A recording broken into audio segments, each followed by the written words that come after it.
Okay, तो ये हमारी जो शीट है ये 58 शीट जिसको हम डिस्कस करने जा रहे हैं बिल्स ऑफ एक्सचेंज की लास्ट शीट है ना, which will be discussing now. और इस शीट के अंदर मैंने मिक्स क्वेश्चंस दिए हुए हैं पूरे चैप्टर के, और ये उनके लिए है जो बच्चों ने अभी पहले की शीट्स कर ली हैं और जो आगे एडवांस क्वेश्चंस करना चाहे। ठीक है, इनको आप समझने की कोशिश कीजिएगा, और ये थोड़े अलग है क्वेश्चंस। ठीक है, देखिए इसके अंदर ये जो ट्रांजेक्शन्स है, अभी तक जो मैंने आपको क्वेश्चन दिए थे पूरे एक फ्लो में थे। एक फ्लो में थे मतलब मैंने आपको दिया सेल परचेज के ट्रांजेक्शन दिए, फिर उसके बाद हमने बिल इशू किया, फिर बिल एक्सेप्ट हुआ, बिल ड्रॉ हुआ, बिल एक्सेप्ट हुआ, बिल ऑनर हुआ या डिसऑनर हुआ। वैसे ये जो दो क्वेश्चंस आप यहाँ पे पहले देख रहे हैं, फर्स्ट क्वेश्चन ये, इसके अंदर ये केसेस हैं, these are all independent questions. ये आप ध्यान रखिए, ये सारे अलग अलग क्वेश्चंस हैं, इनका कोई आपस में कनेक्शन नहीं है। ये जे तक क्वेश्चन सारे अलग अलग, ये भी एक क्वेश्चन के अलग अलग सिचुएशंस है जिसके अंदर आपको एंट्रीज आनी है। फिर ये थर्ड क्वेश्चन ठीक है एक साथ है पूरा, और ये फोर्थ क्वेश्चन और फिफ्थ क्वेश्चन, दैट्स इट, इतना है। ये 5 ही क्वेश्चन की शीट है, इसके बाद ये चैप्टर आपका खत्म हो जाएगा। अब देखिए जैसे एक पार्ट है, एक पार्ट ये क्या कह रहा है, our own acceptance to Basu and company. अब मुझे कोई ये बता सकता है कि हमने बासु एंड कंपनी को हमारी एक्सेप्टेंस है, तो हमारे लिए बिल रिसीवेबल होगा कि बिल्स पेबल होगा? Bills payable. Bills payable. Bills payable, very right, ये हमारे लिए बिल्स पेबल। हमने बिल्स पेबल दिया है बासु को और वो डिसऑनर हो गया। क्यों डिसऑनर हो गया? Due to omission of necessary instruction to, हम बैंक को बोलना भूल गए कि आपके पास बिल पेमेंट के लिए आएगा, आप पेमेंट कर दीजिएगा, तो हमारा जो एक्सेप्टेंस था वो डिसऑनर हो गया। बासु हमसे 520 रुपए मांग रहा है, 500 रुपए का तो बिल है, 20 रुपए और मांग रहा है। वो कह रहा है कि नोटिंग चार्जेस हुए हैं इसके अंदर, उसके नोटिंग चार्जेस लगे और जिसका पेमेंट हमने चेक से सेटल कर दिया, जिसको हमने चेक से पेमेंट कर दिया। तो मैं एक काम ये करता हूँ, ये जो जनरल एंट्रीज की टेबल ही ऊपर ले लेता हूँ, जिससे कि हमको ऊपर नीचे करने में दिक्कत नहीं आएगी, और जैसे जैसे होता जाएगा हम नीचे लाएंगे। ठीक है, ये अब मुझे कोई बताए, ये क्वेश्चन आपके सामने स्क्रीन पर दिख रहा है कि हमारी एक्सेप्टेंस बासु एंड कंपनी को 500 रुपए की, वो डिसऑनर हो गई और वो 520 रुपए हमसे मांगे नोटिंग चार्ज के साथ, जो हमने चेक के साथ उसको सेटल कर दिया। इसकी कोई एंट्री बताएं। Bills payable account debit to Basu, noting charges debit to Basu. देखिए पहले हमारी एक एंट्री हुई, हमको बिल्स पेबल की एंट्री करनी है बासु को, जो 500 रुपए का है, 20 रुपए हमें नोटिंग चार्ज के देने हैं, वो भी मैं इसी एंट्री में ले सकता हूँ। नोटिंग चार्जेस अकाउंट डेबिट, ठीक है। और यहाँ पर मैं आ गया अपना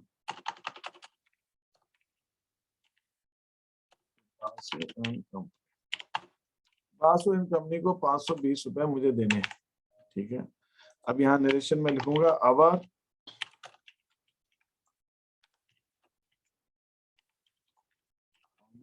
and drawer and noting charge paid by the drawer, drawer ने नोटिंग चार्ज का भी पेमेंट कर दिया। ये हमारा दिस है। अब हमने क्या किया, बासु एंड कंपनी को उन्होंने एक और चीज बोली, हमने चेक से उसको सेटल कर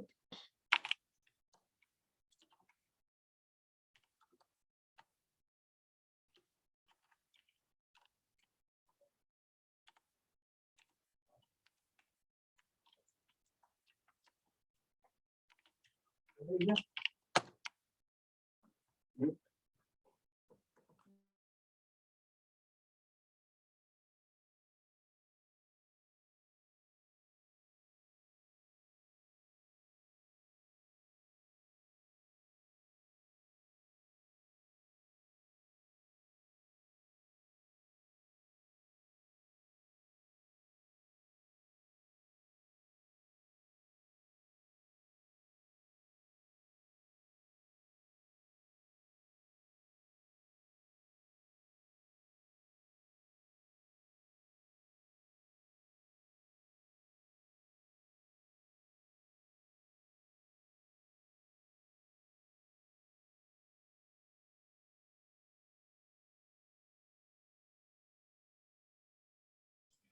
हाँ, अब ये ए वाला एंट्री होगी, पहले ड्यूज करेंगे हम और फिर उसके बाद हम बिल का पेमेंट करेंगे, ठीक है। ऐसा हो जाएगा, ये हो जाएगी हमारी पहली वाली एंट्री। इसके अंदर किसी को डाउट है? तुम दोनों में, आयुष या नास्ता में से किसी को? No sir. अब ये मैंने यहाँ दिया है ना, अच्छा ठीक है। अब ये next is Puneet promissory note to us. Puneet का प्रॉमिसरी नोट हमारे पास आया, तो हमारे लिए क्या है? बिल रिसीवेबल है कि बिल्स पेबल है? सर बिल रिसीवेबल हुआ। बिल रिसीवेबल होगा, क्योंकि हमको मिल रहा है। प्रॉमिसरी नोट हमें कोई दे रहा है, तो हमारे बिल रिसीवेबल है। हमने किसको एंडोर्स कर दिया? मांजरेकर को, जो डिसऑनर हो गया। अब हमारे पास बिल आया जो मांजरेकर को डिसऑनर हो गया। अब यहाँ पे देखिए, यहाँ पे अभी नहीं हुआ है, अभी क्या वो देखना। हमारा प्रॉमिसरी नोट जो था, हमको जो प्रॉमिसरी नोट मिला था जो मांजरेकर का, वो डिसऑनर हो गया। मांजरेकर ने 25 रुपए नोटिंग चार्ज पे किया। मांजरेकर ने 25 रुपए का नोटिंग चार्ज पे किया उसने, और हमने मांजरेकर को चेक से पेमेंट किया। क्या चीज चेक से दिया? वो payment, we paid Manjrekar by cheque, and हमने मांजरेकर को चेक दिया and accepted from Puneet another bill for the amount due plus interest. ये पुनीत की प्रॉमिसरी नोट थी, एंड एक्सेप्टेंस, नहीं ये गलत हो रहा है ना। पुनीत हमें प्रॉमिसरी नोट दे रहा है, तो पुनीत हमारा डेटर हो गया, और डेटर था, उसने हमें प्रॉमिसरी नोट दिया था 2000 का, वो हमने मांजरेकर को दे दिया था। मांजरेकर वो डिसऑनर हो गया, मांजरेकर 25 रुपए का notice. We paid Manjrekar by cheque and accepted from Puneet another bill. चलिए ठीक है, थोड़ी सी लैंग्वेज गड़बड़ है ये यहाँ पे, लेकिन यहाँ पे कहने का मतलब ये कि पुनीत ने 25 रुपए इंटरेस्ट के साथ नया बिल एक्सेप्ट कर लिया। तो अभी सिचुएशन ये है कि पुनीत का हमारे पास बिल है जो मांजरेकर को एंडोर्स किया हुआ है, वो डिसऑनर हो गया, और मांजरेकर ने 25 रुपए नोटिंग चार्ज दिया। हमने मांजरेकर को चेक से पेमेंट कर दिया। अब पुनीत का तो पेमेंट आया नहीं हमारे पास में, तो पुनीत हमसे, पुनीत के ऊपर हमने एक अलग नया बिल पुनीत ने एक्सेप्ट किया है, और उसके अंदर 30 रुपए हमने पुनीत से इंटरेस्ट भी लिए नए बिल पे। तो ये हमारा बी ट्रांजेक्शन। अब मुझे इसकी एंट्री बताने की कोशिश कीजिए। आयुष, एंट्री बताओ इस वाले केस की तुम अलग। Sir Manjrekar account debit to bank. नहीं, यहाँ पे पहले आप डिसऑनर कर लो, क्योंकि ये पहले डिसऑनर कर लो, फिर मांजरेकर को पे करो, और फिर पुनीत का एक्सेप्टेंस, ऐसा एक एक कर। Puneet account debit to Manjrekar. हाँ बिल्कुल सही, Puneet account debit to Manjrekar.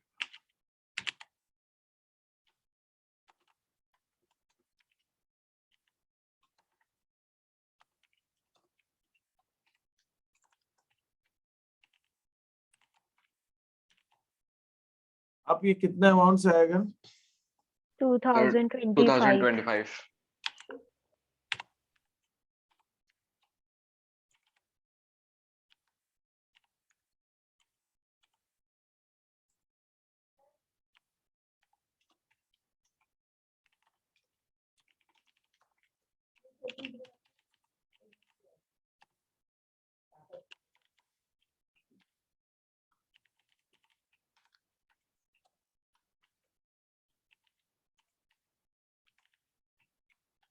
ये हो गया।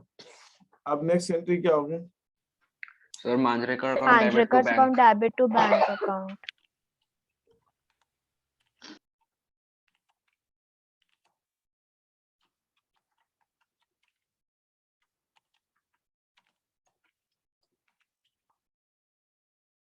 ये हो गया हमारा 2025।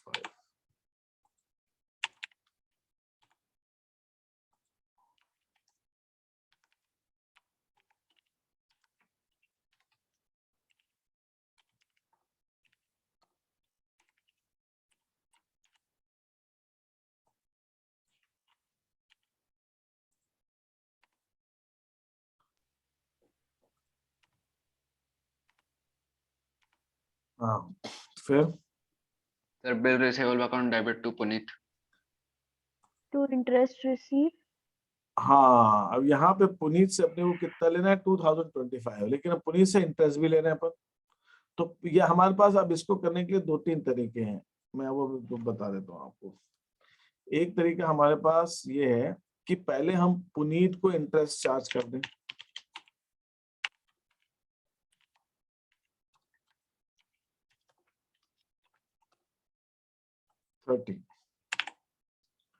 अब हमें पुनीत से कितना लेना है? 2025 प्लस 30, 2055 लेना है। Yes, sir. फिर अब हम नेक्स्ट Yes, एंट्री sir. कर दें, bill receivable account debit Puneet 2055। एक तो तरीका ये, तो या तो हम ये दोनों एंट्री करें 2055, तो अब मेरे पास मेरा ही कहना है या तो हम ये दोनों एंट्री अलग अलग करें, ये दोनों, एक तो ड्यू वाली और एक ये बिल की ड्रॉप। ठीक है, तो एक दो तरीका ये हो सकता है। दूसरा तरीका ये हो सकता है मैं यहीं पे भी इंटरेस्ट लगा सकता हूँ, Puneet account debit 2025 to Manjrekar to interest, मैं यहाँ पे भी, और फिर मैं डायरेक्ट एंट्री कर दूं बिल रिसीवेबल टू पुनीत 2055। मतलब मेरा कहने का मतलब है अगर मैं यहीं पे लिख दूं इंटरेस्ट,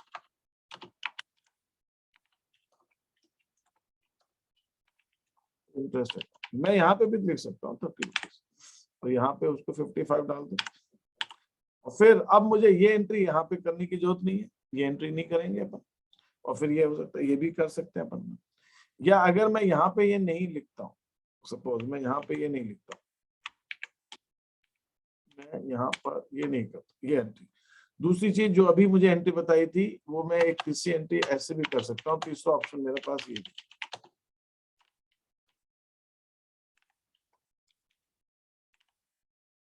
तीसरा ऑप्शन मेरे पास ये भी, ये ठीक है। एक्सेप्टेंस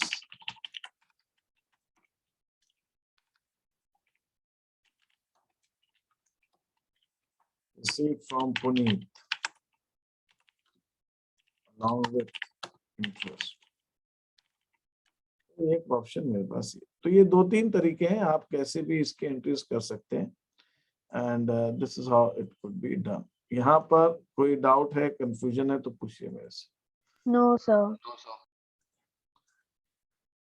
ठीक है, renewed our acceptance to Call Brothers 2000 paid by check 800, और एक हमने नया बिल 3 महीने का 10% इंटरेस्ट के साथ 10% मतलब ये इंटरेस्ट के साथ ये एक्सेप्ट किया। इसकी कोई एंट्री मुझे बता सकता है? रिन्यूड अवर एक्सेप्टेंस का मतलब क्या होता है, पहले तो मुझे बताइए। मतलब हमने Sir, एक बार bill bill accept- payable cancel करके फिर से करा उसको। मतलब हम कह रहे हैं सामने वाले से कि भाई मेरे को थोड़ा और टाइम दे दो, मैं नहीं पेमेंट कर पाऊंगा अभी। तो सामने वाले जब भी रिन्यूअल कहलाते हैं, इसको रिन्यूअल जब भी होता है तो एक्स्ट्रा टाइम जो सामने वाले देता है हमेशा वो इंटरेस्ट के साथ होता है। मान लीजिए सामने वाले ने, हमने 3 महीने का बिल एक्सेप्ट किया हुआ है, और जब ड्यू डेट आती है हम उसको कह रहे हैं हम नहीं कर पा रहे हैं पेमेंट, हमें टाइम 2 महीने का और दे दीजिए, तो पुराना बिल पहले कैंसिल होगा और फिर इंटरेस्ट के साथ जितना एक्स्ट्रा टाइम हम ले रहे हैं उतना इंटरेस्ट के साथ। अब नया बिल अगर 2 महीने का है तो नया इंटरेस्ट 2 महीने का, नया बिल 3 महीने का 3 इंटरेस्ट के साथ हम नया बिल एक्सेप्ट करते हैं, ऐसा होता है। एक्सेप्ट रिन्यूअल में हमेशा ऐसा होता है, और ऐसा ऑपोजिट भी हो सकता है। हमारा ड्रॉई है, वो ड्रॉई हमसे कह रहा है कि मुझे थोड़ा सा और टाइम दे दीजिए, हमने कहा ठीक है भाई कितने तू दे सकता है, आधा पेमेंट अभी दे दे, आधा के लिए हम नया बिल बना देते हैं, और आधा बिल के लिए जो नया बिल बनाएंगे उसके ऊपर इंटरेस्ट लगेगा उसको। तो जितने अमाउंट का नया बिल बनता है इंटरेस्ट उतने पे लगता है, और जो उतना वो कैश कुछ हो सकता है पूरा कैश नहीं दे पा रहा, लेकिन थोड़ा कैश तो दे सकता है वो, तो जितना कैश दे दिया उतना ले लिया, बाकी के हमने नया बिल बना दिया। तो ये इस हिसाब से इसका होता है। तो अब मैं आपके सामने नेक्स्ट वाली एंट्री लेके आ रहा हूँ।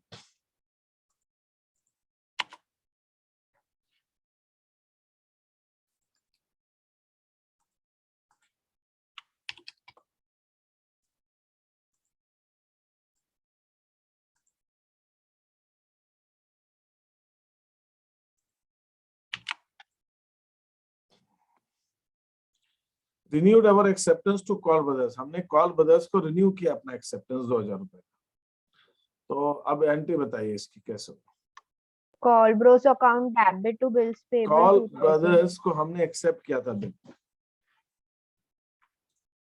हमारी एक्सेप्टेंस है कॉल ब्रदर्स को 2000 की, और अब हम उसको रिन्यू करा रहे हैं। नहीं, अब आपको पुराना बिल एक्सेप्ट की नहीं देनी है, अब रिन्यूअल की देनी है, पुराना बिल की नहीं, अब रिन्यूअल से स्टार्ट करनी है एंट्री आपको। रिन्यूअल पे सबसे पहले एंट्री क्या होगी? रिन्यूअल पे सबसे पहले एंट्री होगी पुराना बिल हम अपना कैंसिल करें, बिल्स मतलब पेबल छोटे अकाउंट सोना डेबिट करें। To Kaul bro. हाँ, अब इसके अंदर नोटिंग चार्ज वगैरह तो नोटिंग चार्ज तो नहीं होगा रिन्यूअल पे, टू कॉल ब्रदर्स। ये हो गया हमारा पुराना बिल, हमने डिसऑनर कर दिया।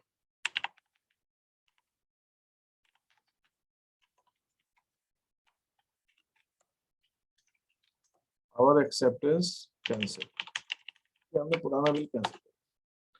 अब हम उसको कह रहे हैं भैया 800 रुपए तू हमसे वो ले ले, चेक से हमने दे दिया, तो 800 रुपए का हम चेक पेमेंट कर देंगे। Colbros account debit to bank.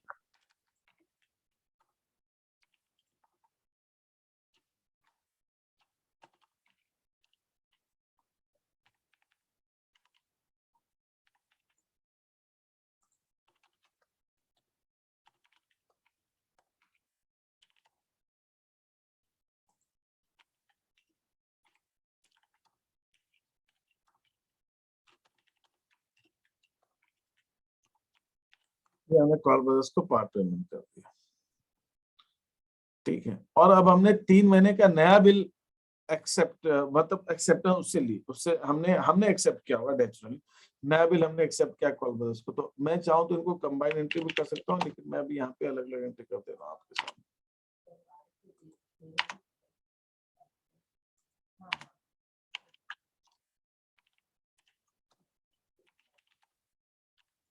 Call brothers account debit, ये हो गया। अब यहाँ पे हम इंटरेस्ट दे रहे हैं, तो इंटरेस्ट यहाँ हम डेबिट करेंगे। देखिए नया बिल जो है वो ज्यादा का बन रहा है, इंटरेस्ट हमें कितना देना है, 1200 का पेमेंट तो कॉल ब्रदर्स को करना है। लेकिन कितने महीने का बिल है, 3 महीने का, तो 3 महीने का 1200 पे 10% से इंटरेस्ट लगाएंगे। 10% कितना हुआ, 120 रुपए हुआ पूरे साल का, 3 महीने का हुआ 30 रुपए इंटरेस्ट।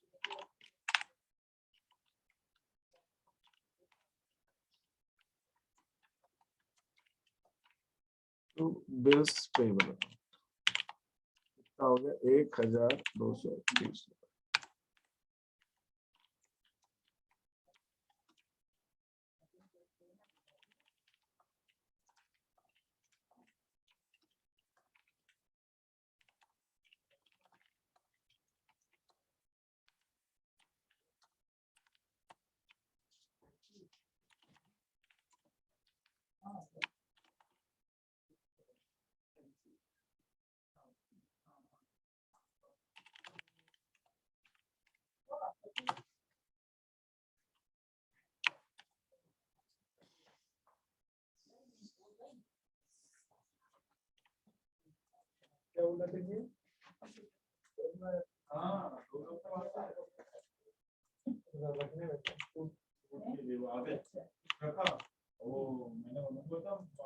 ये हो गया। और कोई चीज,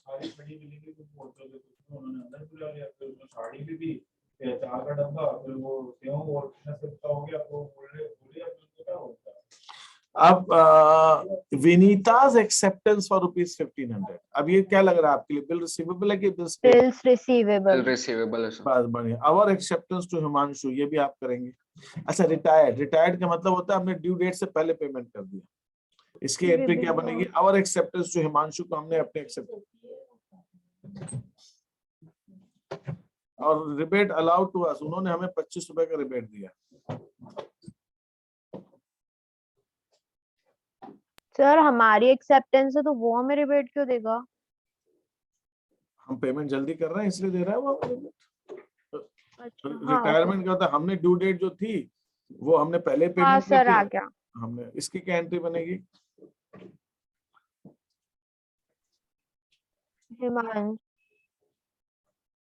our acceptance Himanshu account sir debit Himanshu account debit bills payable to cash to cash. Bills Yes. Payable to cash to rebate, हाँ सर।